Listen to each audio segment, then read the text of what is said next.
এই মুহূৰ্তত আত্মসহায়ক গোটৰ মহিলাসকললৈ দিবলৈ লৈছো ডাঙৰ খবৰ।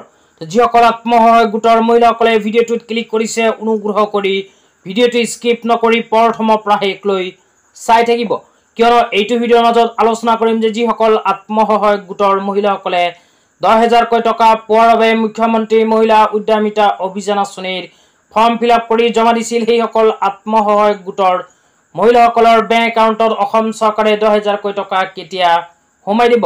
লগতে আত্মসহায়ক গোটৰ মহিলাসকলৰ বেংক একাউণ্টত অসম চৰকাৰে পূজাৰ পূৰ্বে সোমাই দিব নেকি 10,000কৈ টকা। তো এই বিষয়ে এইটো ভিডিঅ'ৰ মাজত আপোনালোকক বিতংভাৱে জনাই দিম।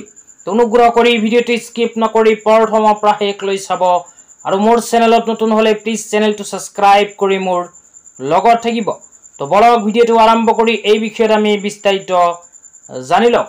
তো যিসকল আত্মসহায়ক গোটৰ মহিলাসকলে 10,000কৈ টকা পোৱাৰ বাবে মুখ্যমন্ত্ৰী মহিলা উদ্যমিতা অভিযান আঁচনিৰ ফৰ্ম ফিল আপ কৰি জমা দিছিল, সেইসকল আত্মসহায়ক গোটৰ মহিলাসকলৰ বেংক একাউণ্টত অসম চৰকাৰে পূজাৰ পূৰ্বে 10,000কৈ টকা সোমাই নিদিয়ে, কিয়নো এতিয়াও কিন্তু চৰকাৰৰ ফালৰ পৰা কোনো নিৰ্দিষ্ট ডেট প্ৰকাশ কৰা নাই।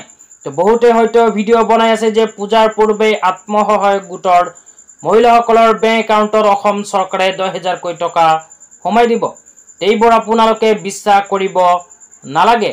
তো যেতিয়াই কোনো নিৰ্দিষ্ট ডেট চৰকাৰৰ ফালৰ পৰা প্ৰকাশ কৰিব তেতিয়াই আপোনালোকক নতুনকৈ ভিডিঅ' বনাই জনাই দিম।